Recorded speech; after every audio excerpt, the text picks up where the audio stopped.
Production underwriting for Ruckus has been made possible in part by the generous contributions from Fred and Lou Hartwig and from viewers like you. Thank you.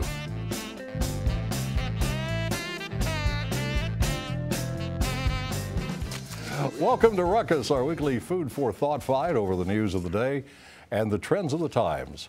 Back from their respective New Year's frolicking, our panelists, the Ruckettes. On my left, but only on television, is lobbyist Woody Cozad. Next to Woody, media consultant Mary O'Halloran. Across the aisle, Kansas City Star editorial writer Yael Abahaka, and Gwen Grant, president and CEO of the Urban League in Kansas City.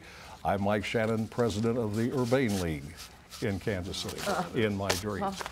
Ruckus begins its 9th year tonight with the current panel, and add the 7.5 years of the program's first incarnation, and you have a long tradition of local programming. Our thanks to the management of KCPT for its backing and support, and of course to our viewers. Your moral and financial support keep Ruckus on the air and the Ruckettes motivated. As 2013 began, pundits were making predictions for the coming year. The most common prediction, and the easiest to make, was that the Kansas City Chiefs would soon have new leadership. And the predictions became fact in the first week of the new year. Out with the old, manager Scott Pioli and coach Romeo Crennel, and in with the new, former Philadelphia head coach Andy Reid. As we talked, you got this feeling like, you know what, this is right. This is the right thing to do. And so it made the decision easy. I crossed my fingers that I'd be offered the job, and so I was, yes. Virtually everyone wants a winning football club in Kansas City, but why is that important? Or is it? Gwen?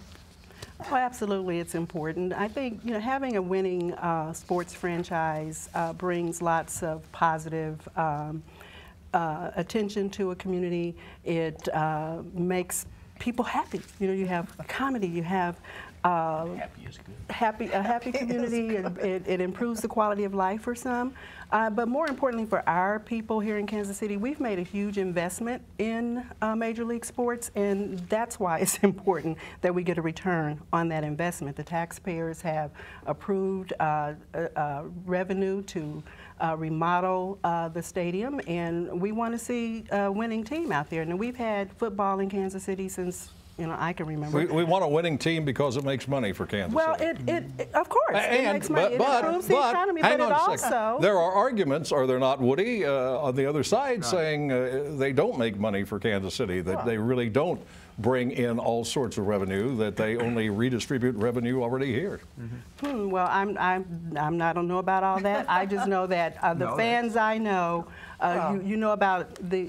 It brings, I think it brings revenue into the city where people come to see games. We also get lots of national attention when we have a winning team. People are paying attention to what's going on in Kansas City. And at least every Sunday and every now and then on a Monday night, we're going to get some national exposure. Yeah, this is not the first time Kansas City has fallen in love with a new coach for the Kansas City Chiefs, and that hopes were high for the coming year. Yeah, no, Mayor Sly James and I had a little actually Twitter exchange in this last week because I was basically complaining that hiring a new coach gets all his attention, yet all his other important things are going on with the spending of tax money and various things in the city. And my contention, though, is that basically sports is very easy to talk about, male and female, really, anymore, especially professional football. We all have opinions. Most of them are uneducated. I mean, quite frankly, we don't know how to run football teams, but we sure know who the third-string quarterback ought to be. But it's very easy to talk about. It almost doesn't matter what we say, of course. I mean, Lamar Hunt's not going to listen to us as the owner of the Chiefs. So when something comes along, we have the best Liberty, World War I memorial in the nation. We have one of the best performing arts center in the nation. We have and going to have one of the best zoos. But what will the majority of people pay attention to is, how are the Royals and Chiefs doing? Yep. And I'm glad you mentioned, Gwen, because this is my thought on this is, we have pumped a lot of money as taxpayers into those stadiums. The Chiefs and Royals, need to pump money into keeping quality products on the field. Well, and finally, I do agree with what you said is, yes, we do redistribute wealth. However, do remember, both the Chiefs and Royals do bring in out-of-towners. When that happens, when they're doing well, that does No, happen. I think it's valuable to have major league franchises. I'm simply making an argument that people make from time to time, that all this investment in the sports complex is money not necessarily well spent. There's some of us who, I mean, I imagine everyone to some degree loves sport for its own sake because it's beautiful, because baseball, major league sports, any kind of human activity that's that demanding, done well, I mean, not just done well, but done excellently, is gorgeous to watch. It's dramatic, speed, strength, all the things that go with it. And so we love the thing for itself. Now, it's something to do on Sunday. It's almost liturgy in the community. However, it's also, on the dark side, all about the money, as we saw in Washington with the Redskins and Mike Shanahan and his refusal to take care and do his job, and he ruined maybe the life of a new iconic rookie. I just want to say that this is a hell of a way to start 2013 with me agreeing with Mary. Excellent. Because, you know, there are non-material things in the world. There are. And the enjoyment of sport has been going on as long as there's been human society. We've admired it and enjoyed it. Now, this kind costs a whole lot of money. One of the things that does fret me is I can remember 20 years ago when I had Chiefs tickets, and I'd go and stand there, get something to eat, and there'd be some guy who was clearly a well-to-do older businessman, and me and some guy who probably was a carpenter or something, you know, a laboring guy, and we'd all be talking football together. Those seats up there now are mostly getting filled up with jokos who have the money to afford them.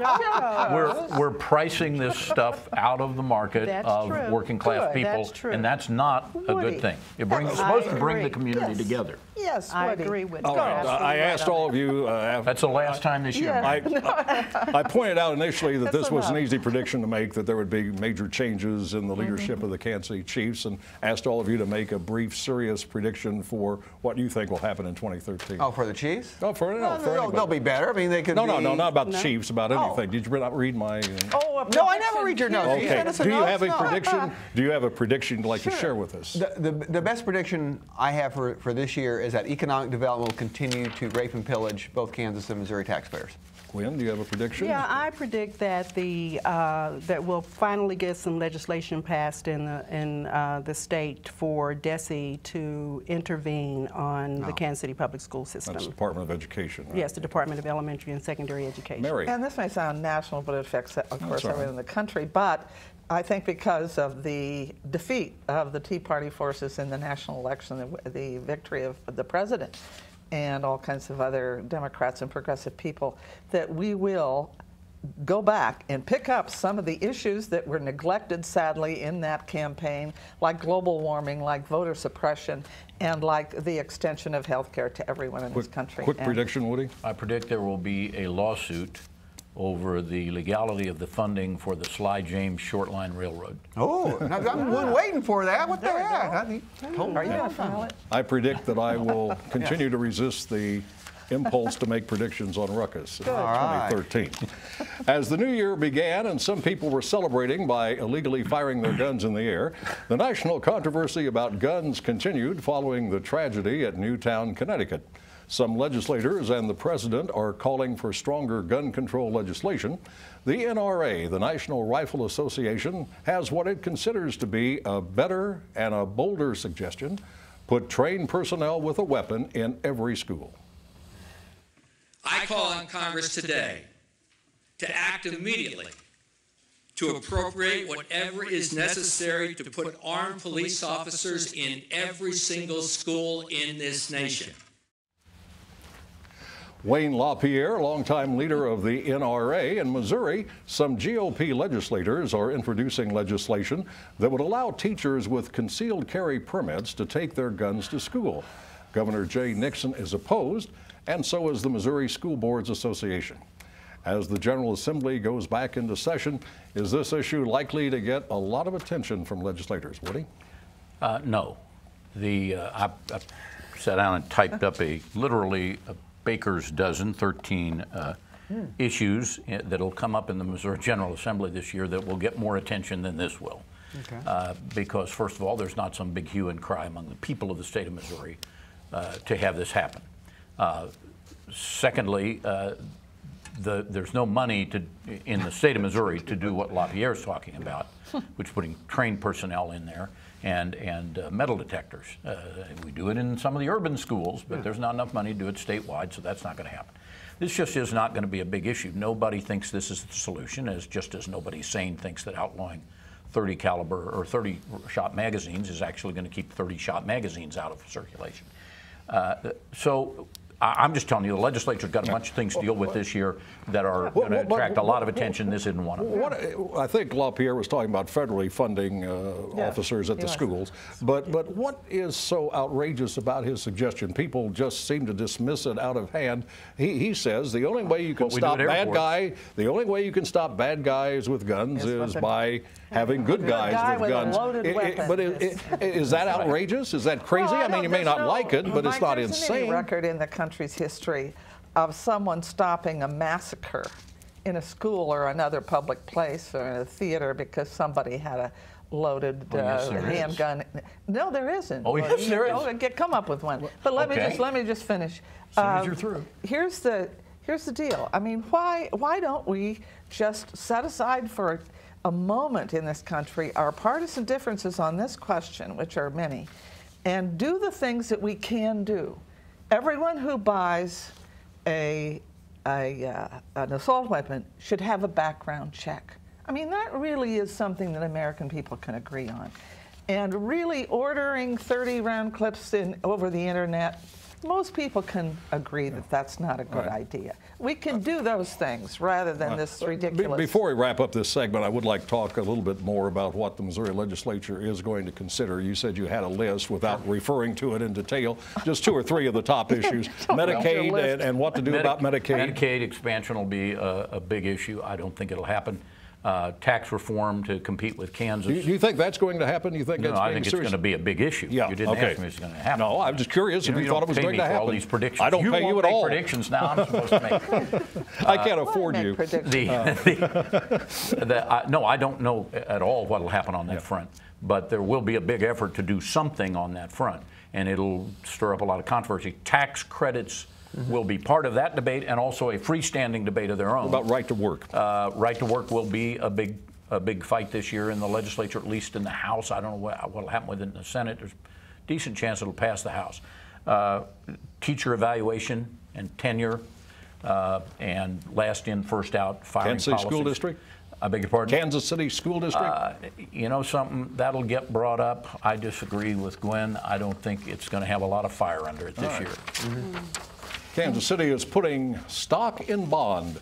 The city is hiring the former U.S. Senator and Missouri governor to lobby the federal government, especially for money for transportation projects. During his time in the Senate, Bond played a key role in bringing public works projects to Kansas City and to the state. City officials hope his clout is undiminished. So is this a smart move? Can Kit Bond bridge the gap between KC and D.C.? Mary? Gee, what made you bring Kit Bond and Bridges up? I thought you'd appreciate that transition, Mary. Mary. 2 of them. I guess if you are good enough at bringing home bacon, I mean, he is the original earmarker. I mean, this guy is powerfully skillful at bringing home money from. So is it a good decision by Kansas City to use him? Well, if you based your decision on that reasoning, yes, of course. I mean, it's what else do they want him to do? It's a no-brainer. What does a lobbyist do? Well, a lobbyist represents the city and represents the wishes of the city, the mayor and the city council. So it's not like he's going to be going off on his own doing what he needs to do. He's going to bring home transportation money, and he's done that before. Is it a good idea, Yale? At this point, yes. I mean, they have like a 5-year deal with him. We know how much he's getting paid. Last I read said it was undetermined. It was under the $190,000 that the law firm was getting this year, according to Danny Roeder, the Sly James communication guy, because I actually asked that question at the very beginning. But with that said, I mean, do you want somebody in Washington who, one, knows who to call when you're kind of wanting to get some maybe sewer money, when you want to get some transportation money, that kind of thing? That's Kit Bond and the people he knows there. I think the second thing is, and Mary kind of touched on it, but if you have somebody representing the city, that's Kansas City asking for that money. Well, Kansas City asked for that money, and he supposedly is only going to work for Kansas City as far as a city. He's not going to work for St. Louis. He's not going to work for other cities. So if Kansas City comes in there and has Kit Bond behind it, and yes, he is the earmark king, well, that does help. And you can criticize, and I've certainly criticized him before for some of the stuff he's brought to Kansas City as a, well, that's just too much to spend on that. But you want to have somebody, that's his skill. Let me ask the guy whose business is lobbying, Woody Kozad. You know Kit Bond, you've known him well for decades. I think this is his first foray into lobbying per se. What do you think of this? Well, it's what he did as a senator. Look, the most effective lobbyist you have is your senator in the Senate and your House members in the House. So he's going to be working with Claire McCaskill and Roy Blunt in a democratically controlled Senate. Right. Roy's pretty much the way Kit is. He likes to spear that pork and chuck it on home. So they'll just get along peachy keen. And the question is, in a democratically controlled Senate, where's Claire? Is she going to back their play? Because she's going to need to, or it'll be a little less effective. Over on the House side, it'd be a certain Republican control. Well, the reasoning has been that the House, the Democrats will work with Kansas City. There won't be a serious problem there, right? That's a Democratic city council. They need help with Republicans. This will be a big improvement. And Bond is the guy. That Emmanuel Cleaver is very close to Kit Bond also helps a great deal. Something happened just yesterday, Wednesday. He wasn't a registered lobbyist yet. He was becoming one. Wednesday, a surprise announcement from the mayor of Kansas City, Kansas, Joe Reardon, that he was not going to seek a third term as mayor, and he said he would not speculate about his political future. Now, I'm going to speculate, and tell me if this is idiotic. He was talked about running for the 3rd U.S. district out of Kansas the last time around and chose not to. He's a young, moderate Democrat with a successful track record as a 2-term mayor, mayor of the year last year in Kansas. Wouldn't he be a good choice for the Democratic Party to run against Kevin Yoder in 2014? Well, I think he would be a better choice, Mike, to run against Sam Brownback for governor.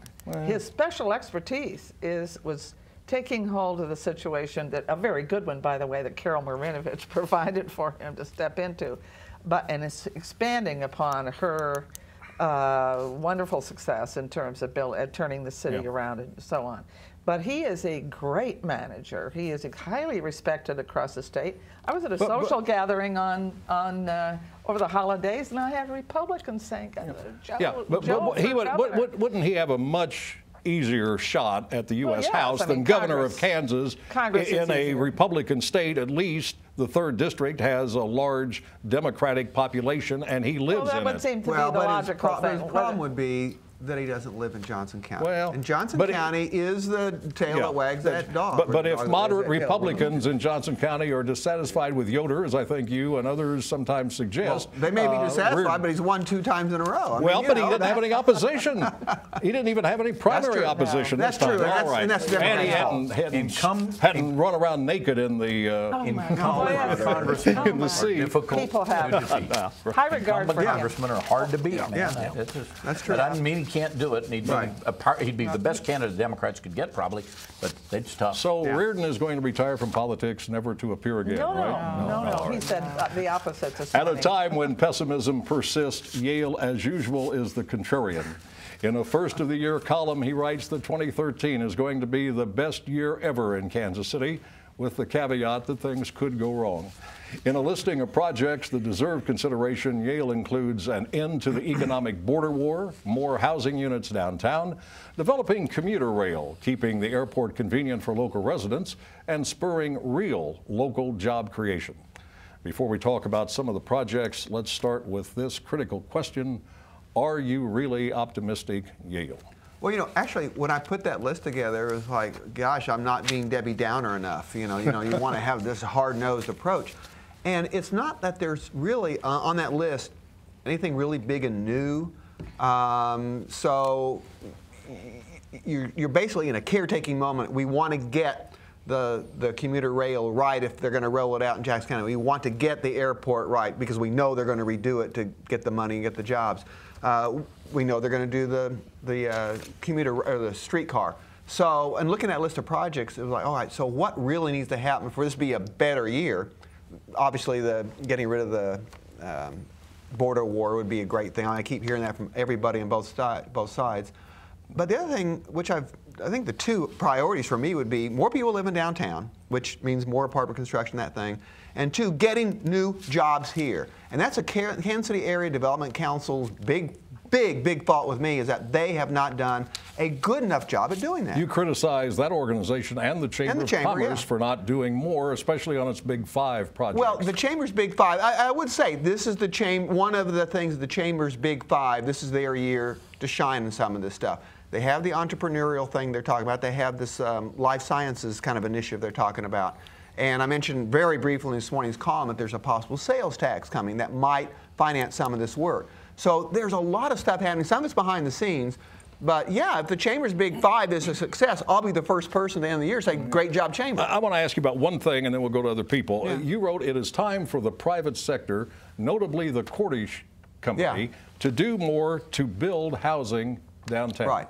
Well, what's happened is... These are the people that got the benefits. We pour tax money into Sprint Center and a lot of money, as you know, into the Power and Light District. And we've also put some money aside for building apartments downtown to basically incentivize building owners to redo old buildings and maybe even build new buildings, as Cordish is doing. Cordish is getting some public money for its planned construction.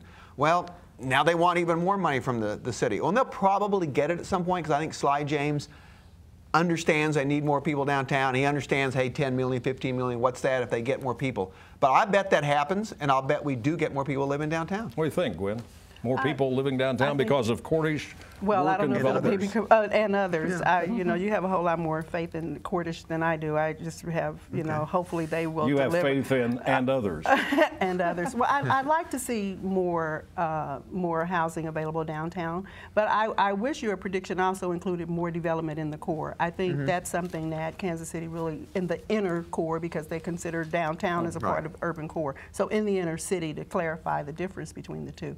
That's where we need to see more activity to spur economic development and bring more quality housing into the inner core as well. Well, and I'm sorry, I really kind of mentioned that a little bit with that Big Five neighborhood initiative. If that does work, that should help if that some. Works, yeah, that'd be great. Well, and another thing, I mean, if the whole idea that we may, in this coming year, have the beginnings of a commuter rail system being put in place, or at least proposed and voted upon, depending upon what's put before the voters, is extraordinarily exciting in terms of jobs. I mean, the projections about what kind of job improvement, numbers of jobs, quality of jobs, and so on, is very exciting. What is really exciting is that Clay Chastain has returned, about to make his mark again. It is time now for Roast and Toast, where each Rockette has the soapbox for 30 seconds, no more, no less. Let's begin with Woody. A toast to the economic border war. I don't really love it, I don't mean that, but I'm getting sick of everybody kicking it around as if it was something they could put a stop to. There are some things they could fix about it. They could do it in a better way. But folks, this border war is here because it's part of a national war for jobs among all 50 of the states. And you're either working on the Texas model or you're working on the California model. We're two nations now. You got to decide which one of those two countries you're going to join. The one that Texas leads or the ones that California leads. The Texas guys are winning right now, so my recommendation is that way. But the war for jobs is not going to stop. Nobody's going to stop it. Boy, those are two really bad alternatives. However, I will also toast, on a more sincere notion, people working for the renovation and rejuvenation of South Kansas City. I met with two this week, Lou Austin and Whitney Kerr Sr. And they have a part of a plan that includes commuter rail, that includes transportation as part of a link to have more businesses down there, more housing, and better neighborhoods. That's something to watch because South Kansas City has been ignored far too long in the whole debate about how to improve Kansas City, Missouri. Finn Bullers, who was for a long time the Kansas City Star's principal reporter in Johnson County, has kind of fallen upon some hard times. Finn has muscular dystrophy and now diabetes, type 1 diabetes. And he was doing pretty well, had a good case manager, all of this managed locally by Johnson County and the state, and skilled nursing care because he breathes through a ventilator. Well, in the so-called brown bag transition to private insurance company care, he got dropped. and almost suffered some very dire consequences were it not for State Representative Barbara Bollier and the Prairie Village Post, who flew into action, and by the way, Finn's wife, Ann, and got him some emergency help so that he didn't suffer the consequences of not having health care over the holidays. So CanCare off to a very rough start on our side of the state line. A toast to the Kansas City, Missouri City Council for passing, voting to put a ballot measure forward to extend the health levy for Kansas City at a time when the state of Missouri is most likely not to expand Medicaid.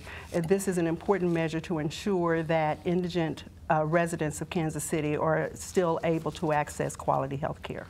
And finally, Lake Superior State University has issued its annual list of words that have been overused and should be banned in the new year. The list includes job creator, kick the can down the road, double down, spoiler alert, bucket list, and trending. And personally, I think the list is awesome.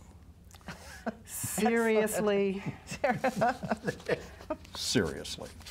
And that's Ruckus for this week. More local public affairs discussions coming up Friday at 7:30 with Nick Haynes and Kansas City Week in Review. Now, on behalf of the Ruckettes and the Ruckus crew, I'm Mike Shannon. Thanks very much for watching, and good night.